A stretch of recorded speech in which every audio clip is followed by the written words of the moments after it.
Happy Ohio Archaeology Month.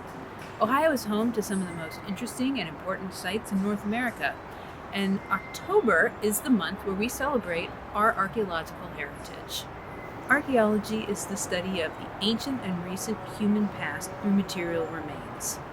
Material remains might include things like artifacts, which could include things like hunting implements or pottery.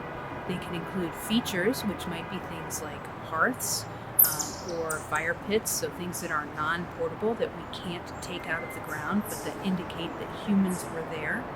Archaeology can often get confused with other sciences that also study the past, such as geology or paleontology. Archaeologists do not study dinosaurs, even though that's kind of a common mistake that some people make when they think about archaeology. Archaeology is also not treasure hunting. Archaeologists use careful analytical methods to study the human past. Archaeologists also have certain ethical obligations. One of these is stewardship, which is the long-term preservation and conservation of the archaeological record. Another one is outreach and education, which means that archaeologists are obligated to make sure that their information is available in some form to the public, and that it's something that can help inform people about the human past. We're also obligated to take care of the things that we take out of the ground, those artifacts that we study. We're also obligated to curate them, to make sure that we're preserving them and protecting them. Archaeologists are also obligated to make sure that the archaeological record is not commercialized, which means attaching a monetary value to the archaeological record, to artifacts, or to features.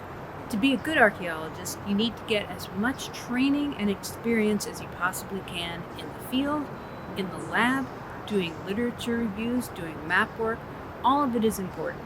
Being an archaeologist is a lifelong commitment to learning about the human past, to challenging your own ideas about what makes up the human past, and to incorporating new information into understanding who humans are.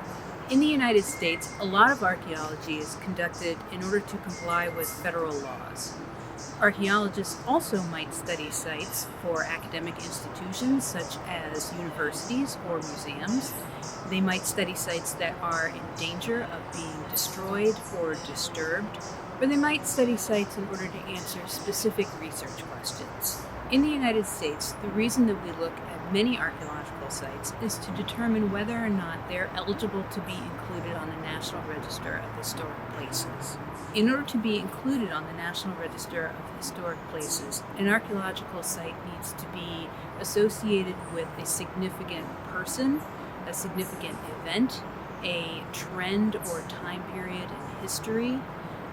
It needs to be an example of an outstanding piece of architecture, or it needs to have the potential to yield information that we wouldn't be able to get any other way. Archaeologists employ scientific methods in order to study the past. That means we start out by formulating a research question. Then we move on to doing background research, which is often called a literature review. And finally, we decide what kind of archaeological survey we're going to conduct. There are many different kinds of archaeological survey. They can range from a visual survey, which would mean going out and looking at a site in order to understand its topography, in order to understand the layout of the environment. It might include a pedestrian survey, which would involve walking over a site at regular intervals and looking for artifacts or features. It could include doing small, what are called shovel test units, so digging small holes at regular intervals across the site. Or we might do large-scale excavation, which is a much more in-depth and detailed look at what's underneath the surface of the ground. The most common type of survey method that people are familiar with archaeology is excavation, and we do that a lot.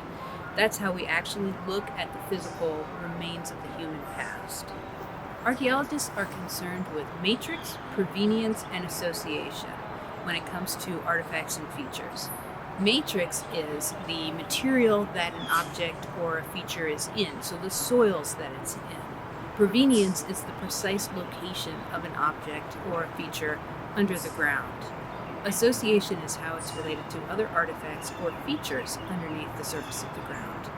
In order to understand those three things, matrix, provenience, and association, archaeologists have to be very careful about how they dig and do things in a very uniform way. So we tend to dig square holes so that we can see exactly how far down we're going, and we can see the profile of the soil as we're going down. And we tend to go down in very regular levels, very slowly and very carefully. When we find artifacts or features in an excavation unit, we record and document where those features or artifacts are found.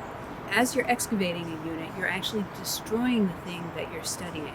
So we have to make sure that we take lots and lots of records, that we document it very well, so that if we have questions later on related to the excavation, we can go back and look at that information in order to find the answers.